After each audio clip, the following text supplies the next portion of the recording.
আসসালামু আলাইকুম everyone, welcome to my channel Shamima's cooking.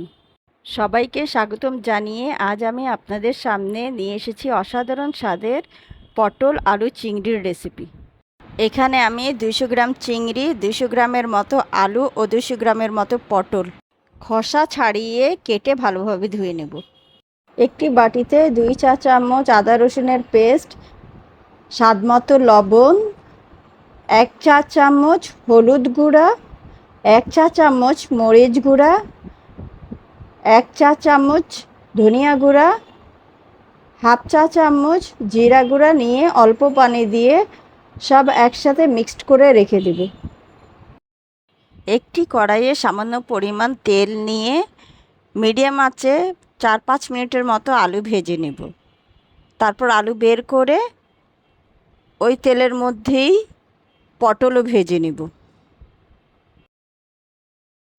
4-5 minute পটল ভেজে তা বের করে নেব এবং ধুয়ে রাখা চিংড়ি দিয়ে দিব। তাতে কিছু পরিমাণ হলুদ দিয়ে চিংড়িও ভেজে নিয়ে বের করে নেব। ওই তেলের মধ্যেই হাফ কাপ কুচি করা পেঁয়াজ দিয়ে কিছুক্ষণ ভাজবো। কিছুক্ষণ ভাজার পর 2-3টে ছোটো সাইজের টমেটো কেটে তাতে দিয়ে দিব। পেঁয়াজ যখন ব্রাউন কালার হয়ে আসবে তখন তাতে মিক্সড করে রাখা মশলাটা দিয়ে দিব। মশলা দিয়ে ভালোভাবে কষাতে হবে। যখন মশলা থেকে তেল ছেড়ে দিবে তখন ভেজে রাখা পটল আলু চিংড়ি তাতে দিয়ে দিব। আলু পটল ও চিংড়ি দিয়ে 4-5 মিনিটের মতো কষাতে হবে।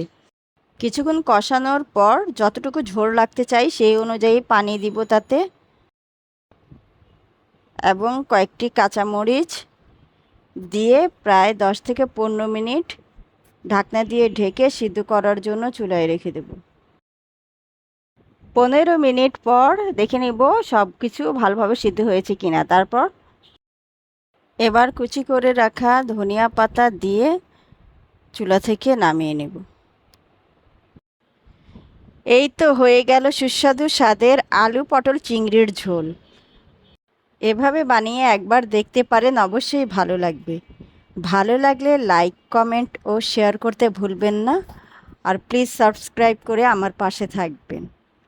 সবাই ভালো ও সুস্থ থাকুন। আল্লাহ হাফেজ।